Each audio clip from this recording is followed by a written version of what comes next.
What up, Susie? Get the shit started. Y'all, it's Tastyy Topics. Makeup Monday is coming out. This is the look, so be ready for it. It's on self-care. But today we're gonna get into some juicy topics, and I'm about to roll right into it because y'all know I don't like no long tasty topics.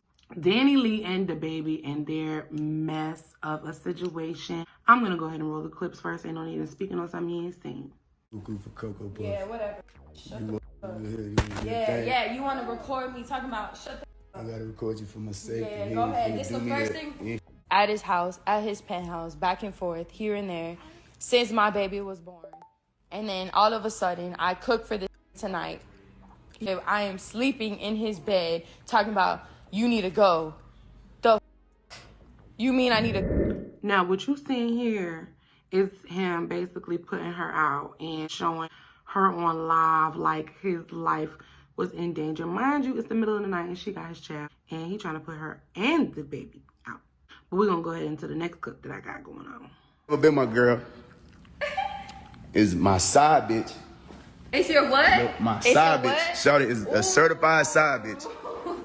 It's fucking embarrassing me. This clip is the next day, which means apparently she had went to a room that night. So you got your stuff and you came back that morning, which maybe all your things were there. You know, you never know the circumstances. I'm not judging no woman for nothing that she do. Women do some dumb stuff over men, and everybody has their limits, but we can't act like we don't understand. But to an extent. So she had left and then I guess came back the next day and they still wilding out. The baby mama had jumped into the situation somehow. She honestly just seemed like she wants some clout. She did a live as well where she won't talk about nothing and nothing. That's why you can't hear nothing. And then we roll back around to this picture and his hat with his floors. Girl, is you dumb? I just said I'm gonna go judge, right? And it's too soon. It's too soon. It's too soon. Like, the only advice, the only thing I can say is keep it to yourself. Keep the baby out of it. The actual baby, not the baby, but the baby's baby. Keep the baby out of it. It's a lot of women also who are on the That's What She Get train because Danny Lee actually has been under some fire for several comments that have to do with black women and darker complexion women. And then y'all know there was the controversy over the song, the Yellow Bone anthem. I'm gonna play a little bit of it. I mean, yellow bonus, what do you want? I got it at the time. I definitely did get it. And it wasn't so much the song. It was her explanation of the song. Like, somehow light-skinned women don't get noticed and don't get their time. And that was for them to have their anthem or their time. And it was just kind of like, well, in the music industry, hip-hop, R&B especially, light-skinned women are glorified. If you search Redbone in a hip-hop collection, it comes up 1,000 times. There have been several incidences of rappers disrespect darker women, Lil Wayne actually being one who did it several times. Darker women have fought to be thought of as beautiful as light-skinned women. So it was just ironic that she would do something like that and not understand where the controversy was coming from. Tomato.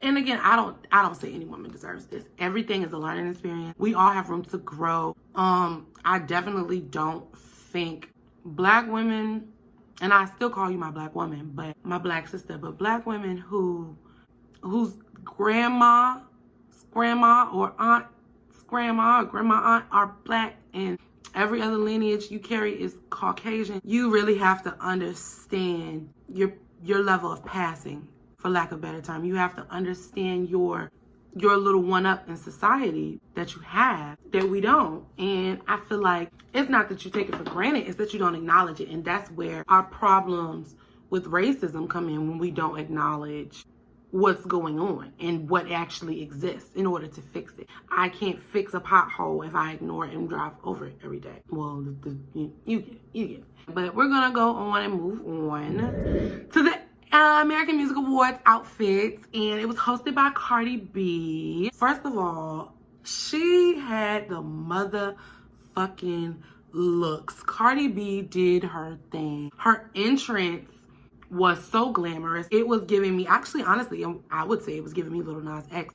It was definitely classy. Cardi B is a real bitch. We all know that. We all understand that. But the line came where she became a real woman, where she learned how to be herself and still be held at the same level as the counterparts who make the same money as her.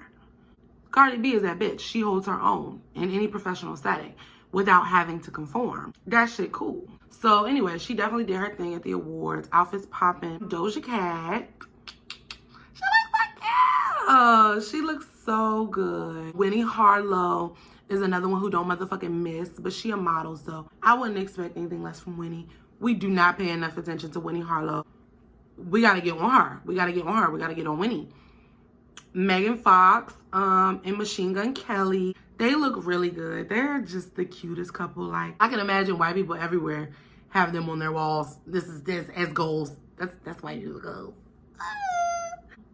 Billy Porter. Billy Porter is always a step out. He looks very good. This is a whole statement piece with his Rancho Cucamonga hat. I don't know who this is, but I don't like it. I'm not feeling this. This is not giving me what I thought it was gonna give me. It's giving me your spring formal. It's giving me 8th grade graduation. It's giving me pre-prom. I don't like it. Anyway, but to make up for it, everyone else did an amazing job, and kudos to the American Music Awards and its winners, which we're not going through because I'm not. Next thing on our list is a little serious, something that I'm becoming really interested in. So I actually used to have some really mixed views about Kim Kardashian and her family. And I still kind of stand by some of them as far as their ability to ruin black men. But Kim Kardashian specifically, I think that at some point white guilt kicked in, as it should have, and understanding that I have a gang of black children running around and they need to be raised as black children would. They need to know that their lives aren't in danger. She, I think, went and educated herself on a little bit of our plight and a little bit of what her children are going to have to go through. I also would attest some of that to Kanye West. I think that that's not something that he would let slip by her. Older black women, more so 30, 40. Y'all know where I'm coming from when I say Kanye West went and found a white woman. And it's just like, there's so many points in his life where the irony of that kicks in, because it's like, you never really would have thought, but the man went and found him a white woman. So I would hope that he at least educated her on a little bit of what he has preached to us over the last few decades. And I think some of it rubbed off. And again, it may be her own personal growth. We don't know what it is. I think it's the kids. Kids will really do that for you. And those children are black. So she is currently getting her law degree. She is studying to become a lawyer. And right now she is fighting for the rights of people on death row and who are locked up to get freedom. Just even their lives back, get their penalties halted, whatever she can do. A lot of them are black. They are extremely grateful for the services and the things that she's been able to do. I want to go ahead and throw out some examples. Alice Marie Johnson has spent 21 years in prison for a non-violent drug charge, which sounds ridiculous. You have manslaughter convictions that run 10 years. You have a lot of other violent offenses that run a lot less time. A non-violent drug charge, she's been sitting for 21 years. She might be sitting on a life sentence. She was released. Kim Kardashian went and talked to Trump and got her a pardon. She's been released. And that was I think one of her first and biggest successes. Probably something that really hit hard for her, and she hit the ground running. Next up, we have Brandon Bernard, who actually sits on death row from a 1996 killing of two Caucasian ministers. A little bit of his story is said that they abused him. He was abused. I didn't do a complete extent of research about his point of view, but I do know that he says that he was abused, and that's what pushed him to the point that he got to. And I can honestly imagine 1996, how you even came in contact with two white ministers as a young black man. He did kidnap them, shoot them, and burn them. He did this again in 96. He was convicted and set to be executed December 10th, 2020. She fought hard, even just for his life to be spared. And y'all don't understand, I don't agree with the death penalty to a certain extent. I think that first of all, there are things worse than death. There are penalties much worse than death that can be inflicted as far as child molesters, things like that, brutal murder. As someone who has been in the penal system, there are so many penalties that don't fit the crime and don't fit the person and the mistake or the intent or the purposeful deed. Like, there's different levels and everything is put on the same plane when it needs to really be a lot more rocky. Needless to say, he was executed. She was not able to save his life, but she did work really hard to get that done. Another one that's more recent that I think we all as Black people should be proud of, Rodney Reed. He was accused and convicted of murdering a 19-year-old white woman, Tastyy Styles. He was convicted by an all-white jury by a white judge in Texas. That don't even sound right. Both of his appeals have been denied. He had a recent appeal that was denied. If y'all know any Black judges who hold any weight in Texas, we got to get them on this case. We have to get them some recognition as to what's going on, because it's not fair. It's not fair. It's not fair. He could have looked at that woman wrong and been convicted. We don't know what happened, and if something did happen, for him to be executed is just, it's not the answer. But she was able to halt his execution as of November 9th of this year. He will not be executed as of right now. It's put on hold, and she is working to get more done for him. And it's just nice to see that there's action in what she's doing. And mind you, I found all of this out from other news outlets. Kim Kardashian doesn't flaunt around her good deeds. She's not out here putting on a show, for lack of a better term, which I'm kind of wrong because she does have a show. She has a documentary. But I also think that the documentary is something that we need, because this is something that needs to be called upon. She's not doing it for the media outlet. You know what I'm saying? It's something she seems passionate about. And kudos to that woman for finding her way and finding what works for her and helping our Black brothers. Something that we as Black women, some famous Black women could take a note from. Do something with that law degree, girl. So our last segment I'm gonna do is song essentials. I got some music that I'm listening to, and I think y'all need to know what it is and how it goes. So the first song we got is Bubbly by Young Thug. It's a bop, it's a banger, get on it. Drake, I ain't begging when I tell a bitch, please. It's good stuff. I see somebody use that caption the other day. Kudos to you, boo. Next song is a little out of the box. I would not recommend this as all you listen to as hip hop. It's very alternative. It's from Flume featuring Kuka. It's called Hyper Real. It's a really good song. I love it. It's definitely very abstract. Long, something you should smoke to or do shrooms, honestly, you know. Knife Talk is song number 3. Knife Talk has been out for a while, but it's still bopping and banging and hanging. I feel like, first of all, y'all, Juicy J is so necessary in the song. Like, the way it coming on, have you catching up to God? It really do go. I got 2 more. The next one I actually just heard today. I wanted to find something new for you guys. It's Love Language by Saartjie Kid featuring Casey Rochelle. And I really do hope I'm pronouncing that right, girl. That song is like that, y'all. It's beautiful. It's a nice ballad with a nice upbeat, giving very much neo-soul R&B, which is the kind of music I make.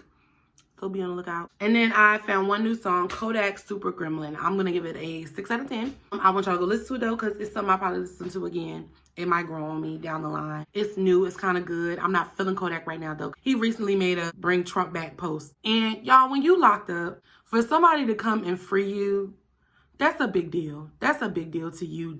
He probably really holds him as the gatekeeper who got him out of a very serious situation. So, I mean, I get it. I get where you're coming from. I get why you hold him in such a respect, but please, just don't. Understand that he does more harm than good, even though he did something good for you. You don't gotta speak ill of him. Have your loyalty, but don't do that, because the rest of our race has really suffered in a way because of people like Donald Trump, and Donald Trump specifically, honestly. But anyway, go listen to it. Again, it's Super Gremlin. Last thing, go and get on YouTube and listen to my new record, Vibes. It was actually, unfortunately, taken down from Apple Music. I don't know why my EP was taken down from Apple Music, but it's still on Spotify. You can go listen on Tidal. And I'm going to go ahead and start getting some stuff up here on YouTube. And I'm going to try to shoot my own video for recovery. So we're going to see how that goes. I'm going to try to shoot my own video. Get that up here. Y'all go check me out. Susie Queen on all platforms. I guess except for Apple Music now. But we're going to figure it out. Get somebody. Thank you guys for listening and tuning in with me. Look out for Makeup Monday. Go watch episode 5 on sex workers, relationships, friendships. Follow these socials. Go follow the song. I don't even think I mentioned him up in here, and I'm talking about something gonna mention him. But all right, y'all. Bye. Thank you for tuning in with Susie. Can y'all subscribe? Hit the subscribe button, please, please, please. I will send you a nude if you hit the subscribe button. Bye.